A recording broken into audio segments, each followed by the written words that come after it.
take it seriously. Adding faces to the numbers. They're calling him in the ICU. These doctors who have seen so many people are calling him their miracle. A Colorado couple with a COVID experience and a message as numbers hit new records in our state. This is not a hoax. Accused of starting fires near his Colorado mountain home and then leaving them unattended. I do think your story at least put him on notice that no, this is not just going to go and get put under the carpet. Neighbors feel he's getting special treatment, and now they want him held accountable. Maybe something is going to be done. Tonight, Denver7 investigates. First tonight, it is the calm before the craziness. It's opening weekend for several ski areas. And yes, we are expecting fresh powder. But if you're heading up to the mountains, prepare for blowing snow as a winter storm moves in. And it could make for some dangerous driving conditions. We're also going to see hurricane-force winds across other parts of the state. And that's why we're under a Denver7 Weather Action Day. Chief Meteorologist Mike Nelson's here with more on what to expect. Mike? We had the warm before the storm today. Check out the numbers this afternoon with 64 in Denver, 62 Akron, Lyman, 63 at Fort Collins. But this is the cold front coming our way, producing very heavy snows in the Wasatch Mountains near Salt Lake City. That front roars into Colorado tonight with a winter weather advisory for the northern and central mountains. High wind warnings on the plains for Saturday. Fire weather warnings out across Kansas. Now, at the present time, there's actually some snow over the western part of the state, around the Eagle area, over toward Aspen, up around Craig. Rain shower activity mixed in Grand Junction. And along the Front Range, the winds are already starting to crank up. 55 miles per hour at Berthoud Pass, 36 miles per hour at Nederland. It's still pretty calm in the metro area. That will change late tonight and tomorrow. Very strong winds for tomorrow. Heavy mountain snow, but little moisture expected on the plains. It'll be followed by a warm-up for early next week. I'll have all the details in just a few minutes. Thank you, Mike. You know the U.S. is setting records daily for COVID cases and hospitalizations. So is Colorado. And if you're tired of hearing about COVID or you don't believe how serious it can be, then you need to meet Suzanne and Mark Neppy. 5 weeks, Mark and Suzanne Neppy have been staring at the walls inside and outside of Littleton Hospital. And you'd almost think they were the ones responsible for the signs of thanks you see as you enter. This couple's COVID story starts in early October. We thought it was the flu. We actually got tested for the flu first. What they had was COVID. This healthy, cautious couple who had barely ventured out since March.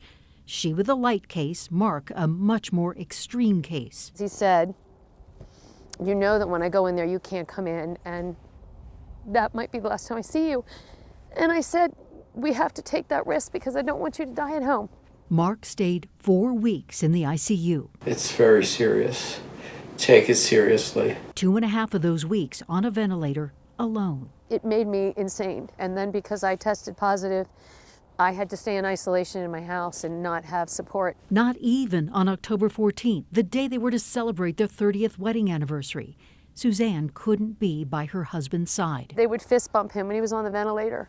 And I think about how scared he was and that I couldn't be there to hold his hand. What Suzanne did do was make this poster to remind Mark of his strength, his family, his kids, his 100-plus marathons and triathlons he trained for and beat. She was sure this was another finish line he could cross. I had some fights with God for the last 3 weeks in isolation at my house, and I said, I know it's going to be a long haul to recovery, but I just give me the chance. And he did. And she vividly remembers the day she and Mark were finally allowed to see each other. He saw me, and I saw him, and we both started sobbing. And I just ran over to him, and I said, I'm here, and I'm not going anywhere. That is the sweet sound of survival. Mark Neppy finally leaving the ICU at Littleton Hospital, wearing his Broncos cap, thumbs up, the cheers and whistles from the medical workers who Suzanne and Mark call soldiers, saints, and heroes. Mark's next stop, rehab, and building up his strength. He's 25 pounds lighter. 2 weeks ago, he couldn't move or speak.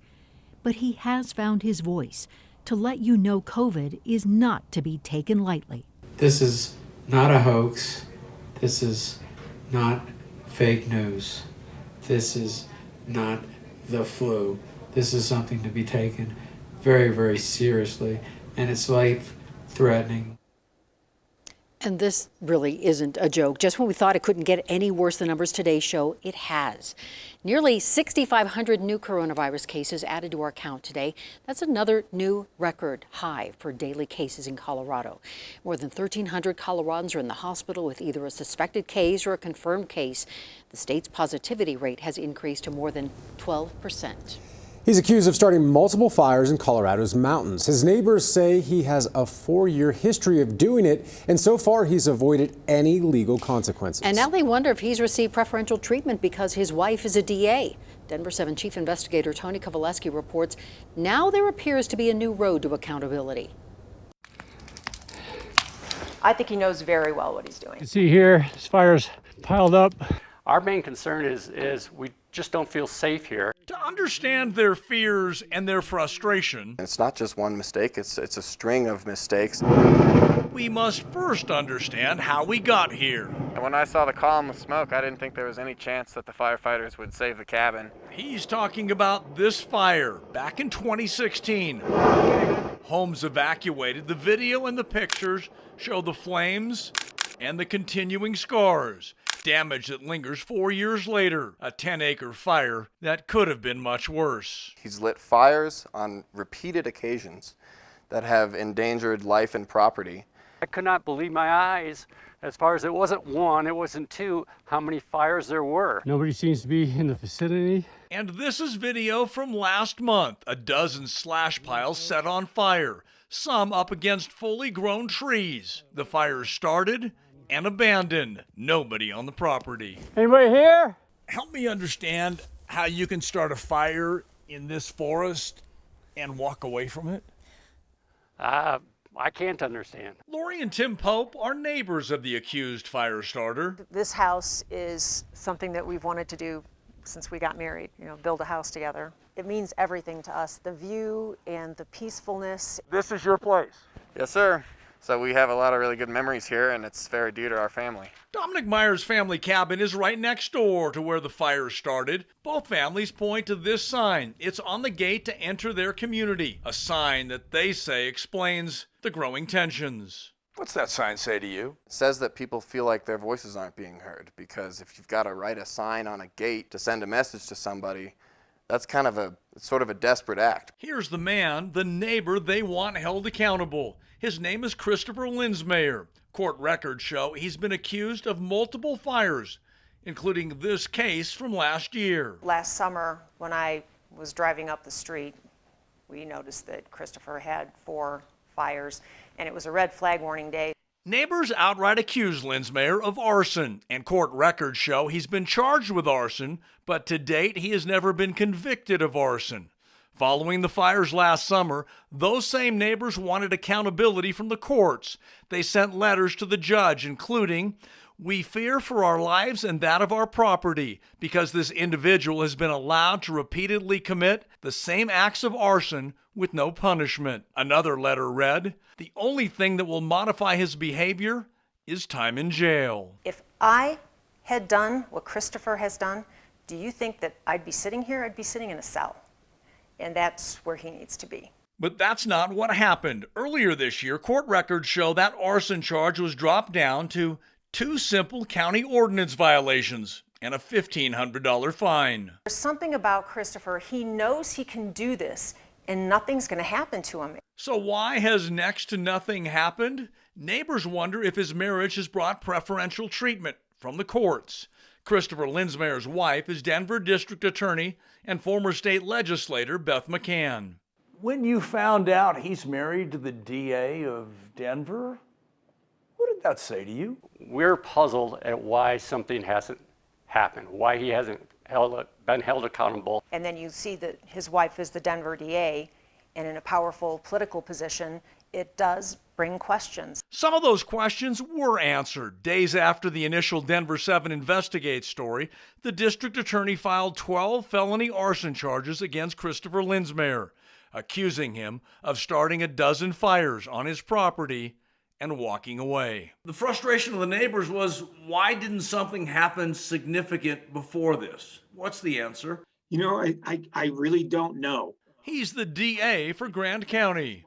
Neighbors concluded because generally nothing happened that he had some special influence. How do you answer that concern? It's definitely not true. I understand the cynicism that underlies that. I really do. Answering concerns from neighbors about how Linsmeyer has put together a long history of avoiding serious legal accountability. I am 100% confident that the identity of Mr. Linsmeyer's spouse has never played a role in the past and will not play a role now.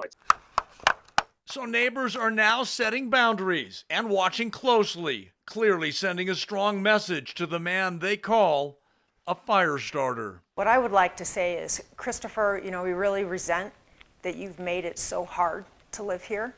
And ultimately now waiting for the justice system to send the strongest message.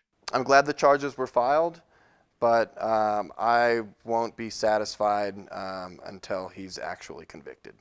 I don't know if maybe his wife didn't even know what he was doing. I have no idea. She does now. She does now. Mr. Linsmeyer's attorney declined our request for an interview. We made the same offer to his wife, Denver's district attorney. We were told she cannot comment at this time. I'm Chief Investigative Reporter Tony Kovaleski. We have had lots and lots and lots of students testing this week. They were once the source of serious outbreaks in Colorado.